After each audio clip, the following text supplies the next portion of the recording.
Welcome to Daily Dose Newspaper Analysis. Let's move on to our topics.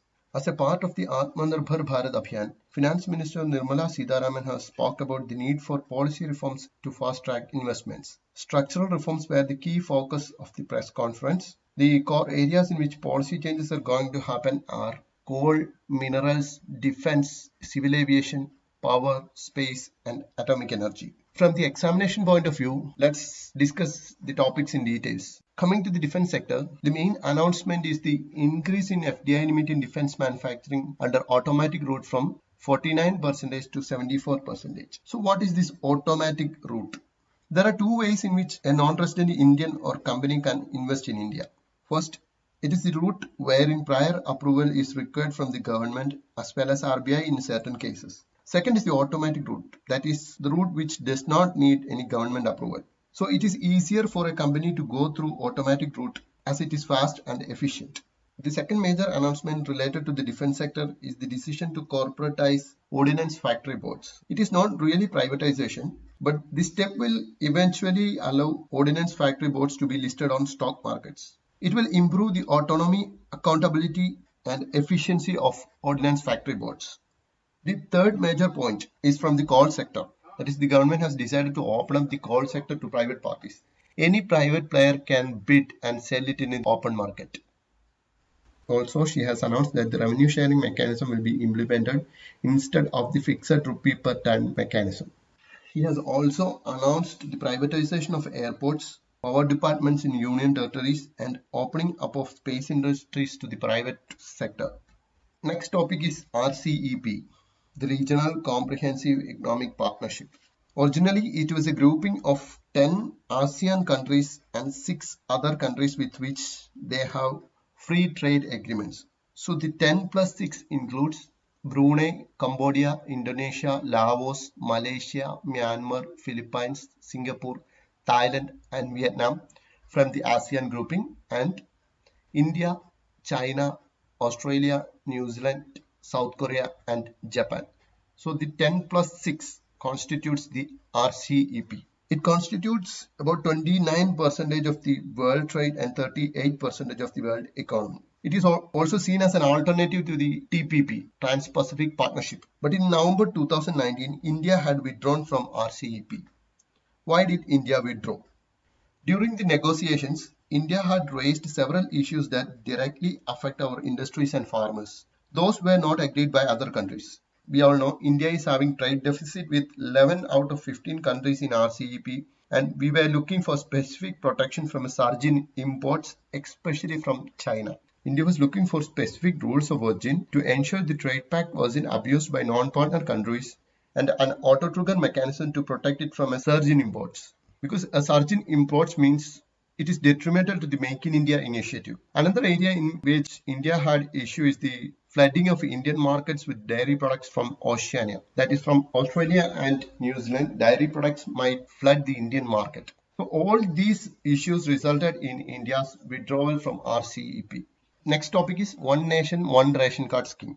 Under the Food Security Act of 2013, 81 crore persons are entitled to buy subsidized food grains from designated fair price shops in India. According to the present system, a ration card holder can buy food grains from a fair price shop that has been assigned to her in the locality where she lives. But with the implementation of One Nation, One Ration Card system, people will get access to PDF benefits from any fair price shop in the country. The new system will identify a beneficiary through biometric authentication on e-post devices installed at fair price shops. This will be of great help to migrant workers because they and their family members will get access to PDF shops or PDF benefits from any fair price shops in the country. This has both interstate and intrastate operability. The Annavidhan portal, it hosts the data of distribution of food grains through e-post devices within a state. That is, through the Annavidhan portal, we will get the intrastate data.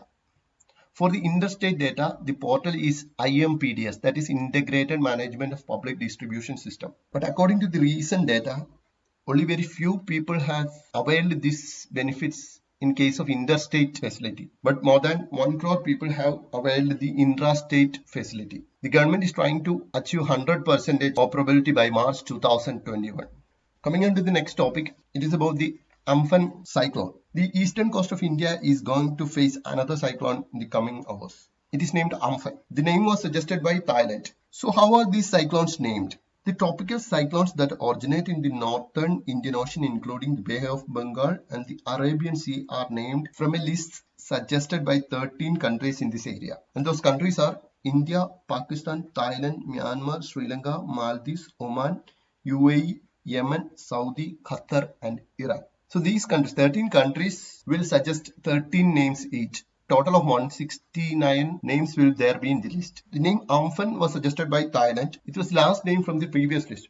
So the new list will consist of 169 new names. Those who are preparing for mains should also study about how cyclones are formed. Moving on to some general topics. One of them is N95 marks. What does the 95 in N95 stand for? It means that this mask can filter out 95% of particles of size 0.3 micrometer and above. So in this COVID time, make sure you wear a mask when going out. Next is the Defense Planning Committee. It was formed in 2018 under the chairmanship of National Security Advisor. You all know Ajit Doval is the current National Security Advisor. Last topic of today is human challenge studies versus conventional clinical trials. What is human challenge studies? To come to that point, let us talk about conventional clinical trials.